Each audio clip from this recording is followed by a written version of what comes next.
Hi friends, welcome back to Noshita by ಮನ YouTube channel. ತುಂಬ time ಆಗಿತ್ತು ವಿಡಿಯೋನ ಅಪ್ಲೋಡ್ ಮಾಡಿ. ಶಾರ್ಟ್ನ ಆವಾಗವಾಗ ಅಪ್ಲೋಡ್ ಮಾಡ್ತಾ ಇದ್ದೆ. ಶಾರ್ಟ್ ವೀಡಿಯೋಸ್ ಅಂತ ಹೇಳಿದ್ರೆ ಸ್ವಲ್ಪ ಟೈಮ್ ಸೇವ್ ಆಗುತ್ತೆ ಅಲ್ವಾ, ಸೊ ಅದರಿಂದ ಬನ್ನಿ ಬೇಗ ವಿಡಿಯೋನ ಸ್ಟಾರ್ಟ್ ಮಾಡೋಣ. ಇವತ್ತು ಸಂಡೇ ಆಗಿರೋದ್ರಿಂದ ಚಿಕನ್ ಏನಾದರೂ ತೊಗೊಂಡು ಬರೋಣ ಅಂತ ಹೋದ್ವಿ. ಮತ್ತು ಚಿಕನ್ ಯಾವಾಗಲೂ ರೆಗ್ಯುಲರಾಗಿ ತಿಂತಾನೆ ಇರ್ತೀವಿ ಅಲ್ವಾ. ಸೊ ತುಂಬ ದಿನ ಆಯಿತು ಫಿಶ್ ಸಾಂಬಾರು ಮಾಡಿ ಅಂತ ಮೀನನ್ನ ತೊಗೊಂಡು ಬಂದಿದ್ದೀವಿ. ಸೊ ಸಾಂಬಾರು ಮಾಡೋದಕ್ಕೆ ನಾನಿಲ್ಲಿ ಬೆಳ್ಳುಳ್ಳಿ ಮತ್ತು ಈರುಳ್ಳಿ, 2 ಥರದ ಮೆಣಸಿನ್ಕಾಯಿ, ಬ್ಯಾಡಗಿ ಮೆಣಸಿನ್ಕಾಯಿ ಹಾಗೆ ಇನ್ನೊಂದು ಗುಂಟೂರು ಮೆಣಸಿನ್ಕಾಯಿ, ಇಷ್ಟನ್ನು ಹುರ್ಕೊಳ್ತಾ ಇದ್ದೀನಿ.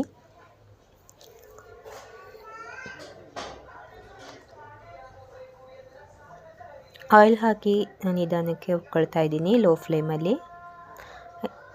ಬ್ಯಾಡಗಿ ಮೆಣಸಿನ್ಕಾಯಿನ ಆ್ಯಡ್ ಮಾಡಿದ್ದೀನಿ. ಇವಾಗ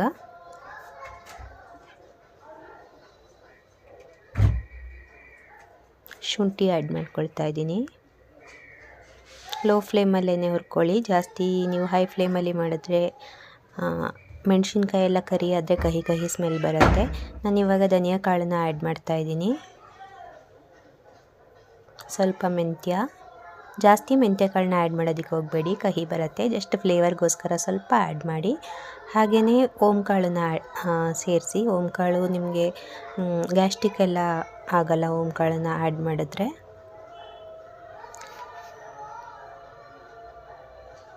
ಟೊಮ್ಯಾಟೋನ ಸೇರಿಸ್ತಾ ಇದ್ದೀನಿ. ನಮಗೆ ಫಿಶ್ ಸಾಂಬಾರಿಗೆ ಗ್ರೇವಿ ಎಲ್ಲ ಕಡಿಮೆ ಆಗಿಬಿಡುತ್ತೆ. ಸೊ ನೀವು ಟೊಮ್ಯಾಟೋನ ಆ್ಯಡ್ ಮಾಡಿದ್ರೆ ಸ್ವಲ್ಪ ಜಾಸ್ತಿ ಗ್ರೇವಿ ಬರುತ್ತೆ. ಇದು ಆಪ್ಷನಲ್ಲು, ನೀವು ಹುಣಸೆಹಣ್ಣನ್ನು ಬೇಕು ಅಂದರೆ ಆ್ಯಡ್ ಮಾಡ್ಕೊಳ್ಳಿ, ಇಲ್ಲ ಅಂದರೆ ಪರವಾಗಿಲ್ಲ. ಈ ಹುರಿದಿರುವಂತಹ ಐಟಮ್ಸ್ ಏನಿದೆ ಇದನ್ನು ನಾನು ಗ್ರೈಂಡ್ ಮಾಡ್ಕೊಳ್ತಾ ಇದ್ದೀನಿ. ಇವಾಗ ಸಾಂಬಾರಿಗೆ ಒಂದು ಪಾನ್ಗೆ ಆಯಿಲ್ನ ಆ್ಯಡ್ ಮಾಡ್ತಾ ಇದ್ದೀನಿ.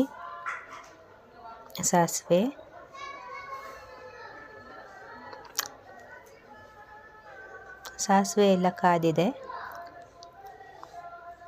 ಇದಕ್ಕೆ ಒಗ್ಗರಣೆಗೆ ಜಸ್ಟ್ ಒಂದೇ ಒಂದು ಮೆಣಸಿನ್ಕಾಯಿ, ಬೆಳ್ಳುಳ್ಳಿ ಹಾಗೆ ಈರುಳ್ಳಿ ಮತ್ತು ಕರಿಬೇವು ಸೊಪ್ಪು ಇಷ್ಟನ್ನು ಆ್ಯಡ್ ಮಾಡ್ತಾ ಇದ್ದೀನಿ.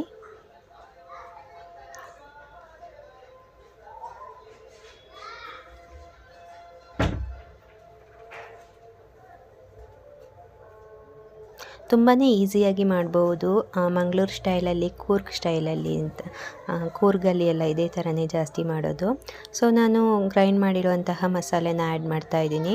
ಇದು ನಾವು ಕಾಯಿ ಹಾಕದೇ ಮಾಡಿರುವಂಥದ್ದು. ತೆಂಗಿನಕಾಯಿ ಕೂಡ ಆ್ಯಡ್ ಮಾಡಿಬಿಟ್ಟು ಮಾಡ್ತಾರೆ. ನೆಕ್ಸ್ಟ್ ಟೈಮು ಆ ಥರ ಫಿಶ್ ಸಾಂಬಾರು ನಿಮಗೆ ಮಾಡಿ ತೋರಿಸ್ತೀನಿ.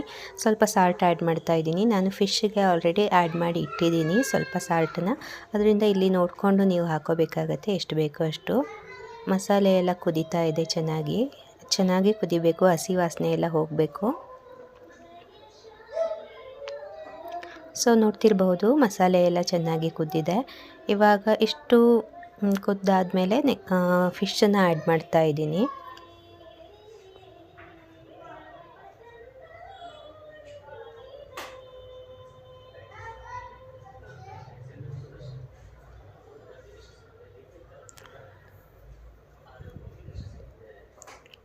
ಫಿಶ್ ಹಾಕಿ ಆದಮೇಲೆ ಫ್ರೆಂಡ್ಸ್, ಫಿಶ್ ಚೆನ್ನಾಗಿ ಬೇಯಬೇಕಲ್ವ, ಸೊ ಲೋ ಫ್ಲೇಮಲ್ಲೇ ಬೇಯೋದಕ್ಕೆ ಬಿಡಿ. ಸೊ ನೋಡ್ತಿರಬಹುದು ಮಸಾಲೆ ಎಲ್ಲ ಚೆನ್ನಾಗಿ ಕುದ್ದಿದೆ, ಹಾಗೆ ಫಿಶ್ ಸಾಂಬಾರು ಕೂಡ ರೆಡಿಯಾಗಿದೆ. Thank you for watching.